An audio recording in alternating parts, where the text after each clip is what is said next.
NTGPE and also GPDQ, and work in the Aboriginal Health Service in Mackay now. Flying from Brisbane to Darwin for this conference, I was reminded again of the vastness of this country. I thought back to my years of RFDS work and stepping from the plane, stretching my arms wide, embracing the forever skies and the red land and the seas of waving grasses rolling in the distance. There are many reasons to work in the country, as many reasons as there are doctors. Some of the appeal of working rurally is the stark beauty of place, the sense of space, the professional independence. It is precious to become a part of a community who depend on us, for whom we want to make a difference. Some of us choose to work in the rural or remote context because we are from the country or we like the challenge. For others, it is something we just fell into, perhaps after falling for a local when on rural placement. Along with the satisfactions of working in rural and remote settings, clinicians face challenges in terms of professional and social isolation. Other presenters during this conference have spoken of doctors' clinical courage and the impact of being on call and dealing with emergencies on our psychological health. We may have limited personal and professional supports, and though thoroughly committed, risk overwork and burnout. So, if the doctor looks after the patient, who looks after the doctor? Many strategies have been proposed to help us maintain our personal and professional equilibrium. After all, effective self-care is good for us, for those close to us, and our patients. Participating in Balint work is one method to debrief challenging cases and discuss emotions and personal responses to clinical experiences. It was a privilege for me being part of a Balint group for a day during a medical educators forum some years ago. Discussing a problem case in a supportive and creative environment helped me recognize I was not alone in experiencing challenging consultations. I was able to encounter that patient again with fresh eyes, greater empathy, and effectiveness. I felt unburdened. Eager to have ongoing participation in a Balint group, I went home to my community, hoping to generate interest in starting a local group. There were various barriers: lack of available local leadership, and fear of being vulnerable in front of colleagues, employees, supervisors, or commercial competitors, along with the risk of disclosing confidential information in a smaller community. A regular meeting never eventuated. I went on to have the chance to participate in some ad hoc 1 or 2 or 3 or 4 day Balint workshops, but not a regular group. Before I go on, how many of you have actually participated in Balint work? Okay. For those who haven't by now, you must be asking, what is a Balint group? A Balint group is a facilitated form of reflective practice, focusing on the doctor-patient relationship. The structure of Balint groups has evolved since the 1950s, when psychotherapists Michael and Enid Balint worked with GPs at the Tavistock Clinic in London. You may have heard of Balint's book, The Doctor, His Patient and the Illness. It was required reading for the family medicine curriculum during my first year in medical school, some 20 years after it was written. Balint did research in pharmacology before becoming a psychotherapist, which may have explained his ability to see the doctor as the drug. Like any treatment, there are side effects as well as benefits. The doctor's drug must be applied at the right dose, at the right intervals, and by the right method for best results. In many ways, the complete antithesis of the usual grand round or peer review discussion, a Balint case is presented without notes, from memory. The aim is to understand the situation in a deeper way, not to judge or give advice or offer solutions.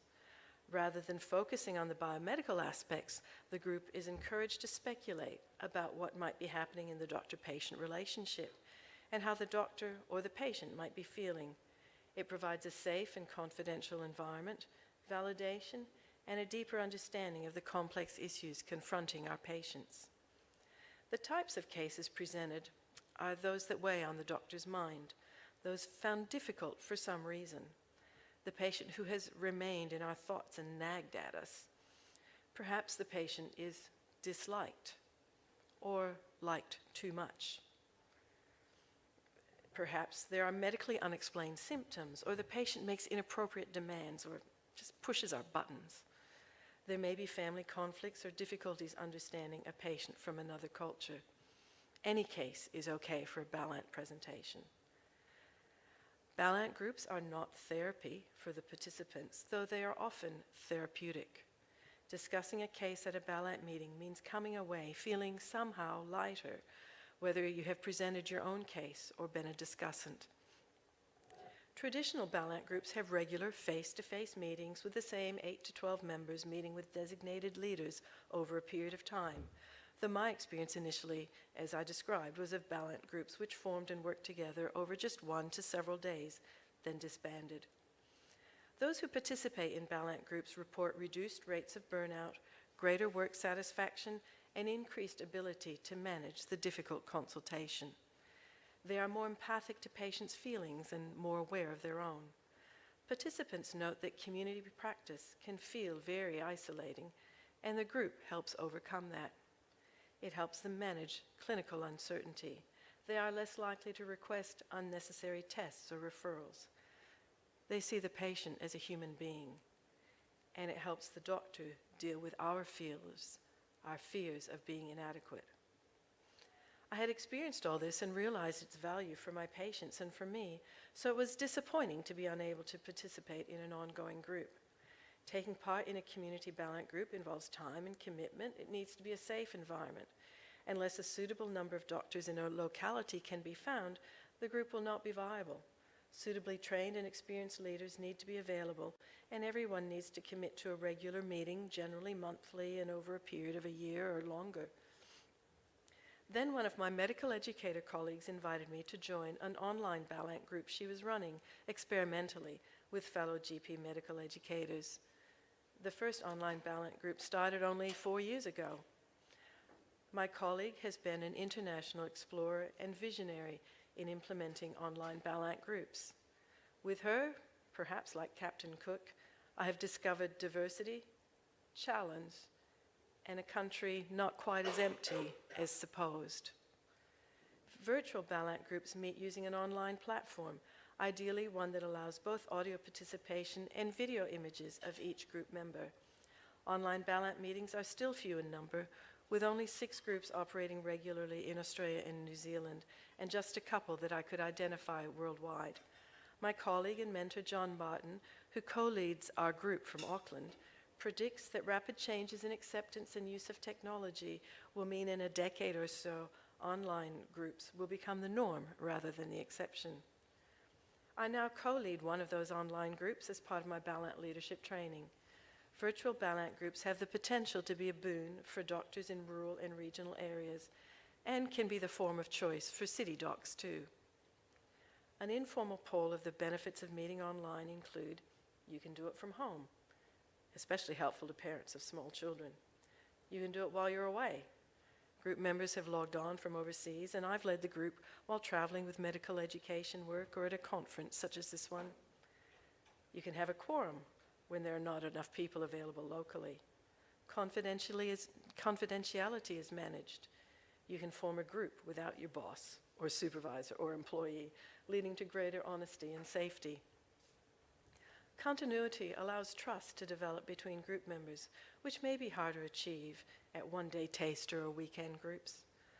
One of my online groups meets face-to-face annually in an effort to further our connection and enrich our work together. The not-so-good aspects of online groups include bugs with technology. When it's cyclone season in Mackay, internet is unreliable. Setting up the technology, getting the light and the volume right, dropouts, technical stuff, especially in the initial stages, interrupts the flow. It may be harder for participants to quarantine uninterrupted time. Things that are missing: laughter, enjoyment of each other, irritations with each other, body language, those things don't come across as easily online. And it's harder to pick up on the emotional tone of participants. Ultimately, a vital part of the Balint process is the words. And whether face-to-face or in a virtual environment, the words are still the words. Like Balint's colleague and friend, the pediatrician Donald Winnicott, who wrote of the good enough mother, meeting online has proved to be a good enough Balint experience, and I recommend it to you.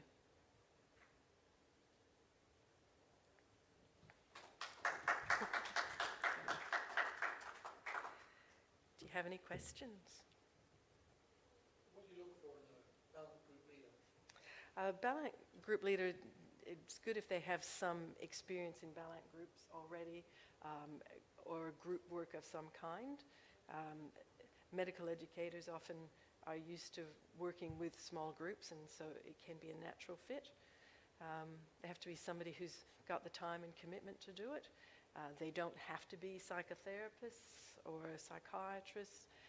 GPs often make good Balint group leaders. It's interesting being part of I've had the experience of being part of a multidisciplinary group with a psychotherapist as a leader and a GP as a leader, and I think the leadership needs to be tailored to the group to some extent. GPs understand fellow GPs better perhaps than a psychologically trained psychotherapist, for instance. But often, if you have a psychotherapist and a GP, you can actually have quite strong leadership because of the diversity in that.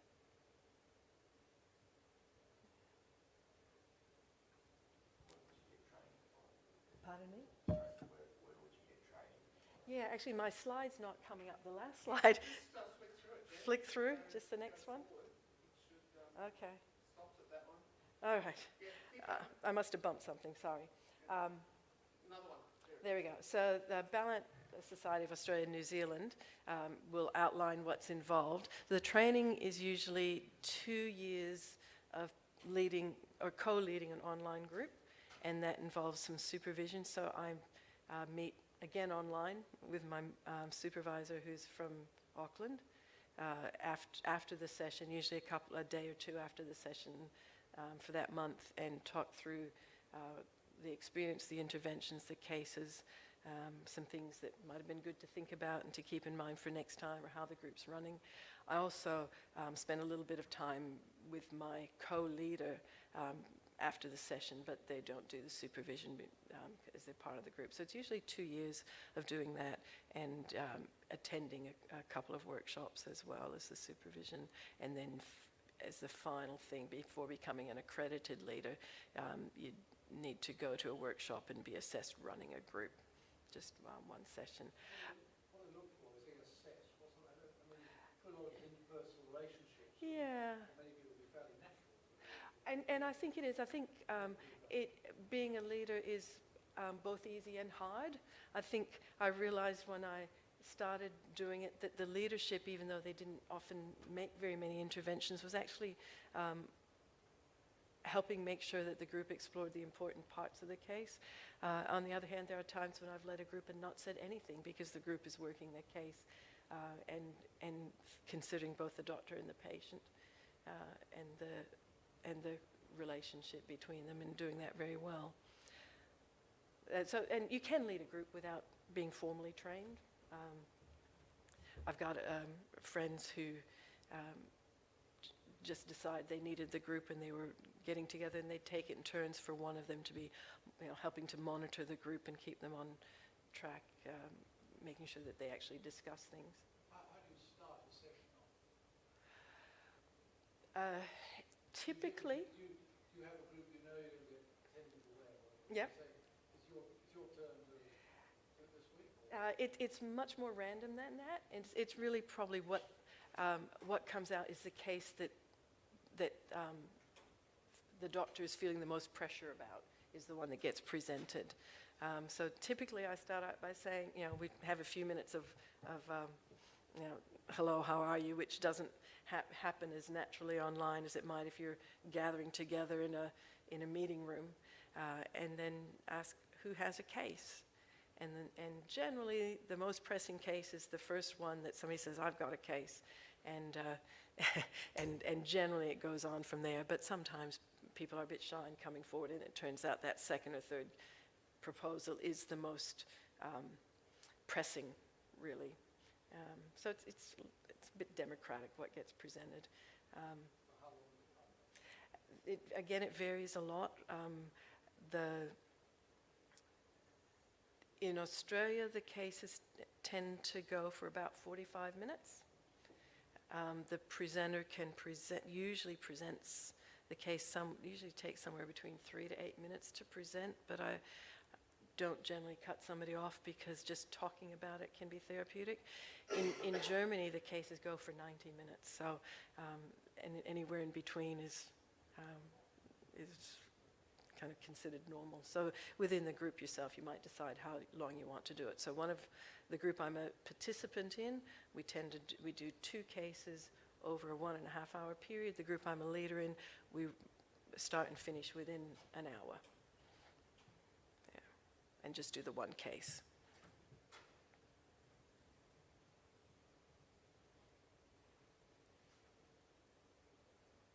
So why don't, sorry, No, it's great. why don't, I mean, I'm not in the group practice, it always surprises me that group practices don't have, this doesn't work. I don't get it. I'm not in the group practice on my own. Yeah. But if I was honest, I run a group for about 15 years, not actually Balint, it was almost actually on almost a journal club basis. Okay. Yeah. Which is how it started, but for whatever reason it seems to work. It's gone 15 years, we meet 7 times a year, and in fact, because somebody produces, reads an article, generally it gets round to, I would suggest, a similar way. Yeah. We usually start talking about it, Yeah. because we know each other much better. Yeah. But that's Yeah. work. Good. And Good. it's a way of downloading some stuff, not quite as, Yeah. not quite as organised, perhaps in sort of psychological ways as we would do it. It works to get together, but I don't understand why more practices don't do it. Yeah, and I think getting together is really important. You end up talking about other things rather than, the journal or whatever. I was asked to run a group with my colleagues at the Aboriginal Health Service where I work, and I'm of the group of 6 of us, I've been there the longest and I'm the oldest. It didn't really work particularly well. I think the registrars felt vulnerable presenting cases where they made mistakes or felt like they hadn't done as well as they might have in front of us who are their supervisors. So that's why it just fizzled out. It was, and we're meeting regularly, but not doing a Balint sort of thing. The Balint format, though, if something comes up, we're happy to talk about it. Have you presented your own foibles in that forum? Oh, absolutely. Yeah. To role model. Yeah, that's a good point. Yeah, and those cautionary tales are an important part of helping our learners.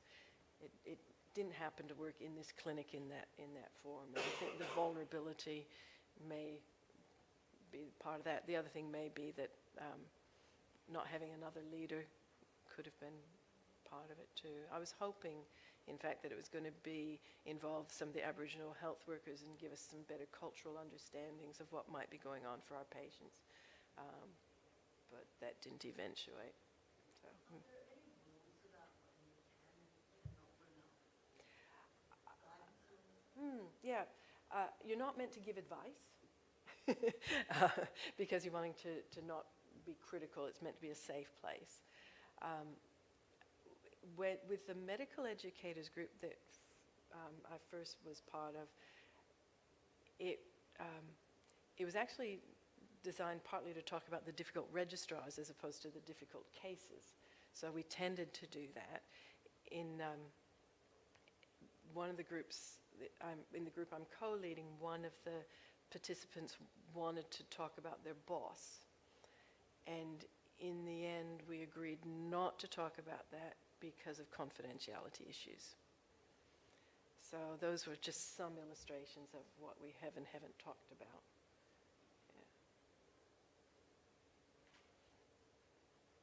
Yeah. But any patient you're finding difficult is fair game, I think, as long as you can manage the confidentiality. What's your ideal size group, and how would you actually start one up on a clean sheet of paper? Yeah, so ideal size is 8 to 12. I guess that allows enough not everybody's going to be able to get there every time, and it allows enough people to put out ideas and to keep things going. Though I had a session last month, and there were only 3 of us. One was the usual leader, and the other person was doing leadership training, so had even more Balint experience than I did. And the 3 of us thought, well, let's just try it. And I guess because we were all experienced in Balint work, we decided that you could actually run a session with 3 people, though that wouldn't be typical. It's hard to do that, just to keep thoughts coming and doing that. How would you start it up? I guess if you wanted to start one up yourself, there's nothing to stop you putting some feelers out. You can also contact the Balint Society and mention that you're interested in groups, see if there's one meeting near you, or there are other people who are interested in starting one. I had an email recently from a doctor in rural Victoria looking for a group to join. So we took that prospective new member to the other true groups to see if they thought they had room. The one, I think, already has 10 people and would be pressed to have more, whereas the other one, I think, was keen to have an additional member. So there's a few different ways it might get it going. And if the other thing is you could, the Balint Society runs weekends several times a year. So if you're interested in getting started, you could go online, find out when the next one is, which is actually next week in New Zealand. And I believe it's full. But just find out when the next one is and get to meet some people and try it out for yourself and see if you want to proceed. Would your preference to be if you're in a slightly bigger centre to try and get 8 or 10 people together for breakfast sessions or once a month? Yeah. Yeah. Sit around and have a cup of tea. And I think that's, there are real benefits from meeting face to face. There are a lot of subtleties of body language and mutual support that you don't get online. Some Balint purists would say you don't have breakfast or a glass of wine during the session because that's too much of a distraction.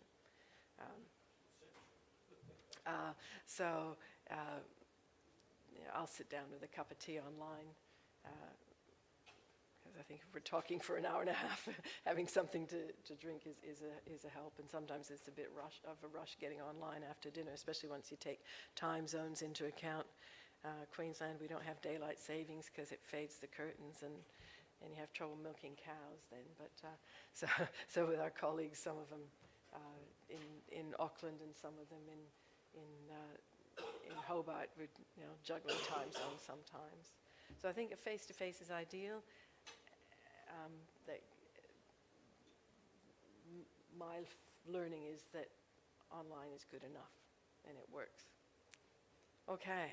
What do you use, Zoom or? We use Zoom now, but there are a few other formats that have been put forward. But we do like Zoom.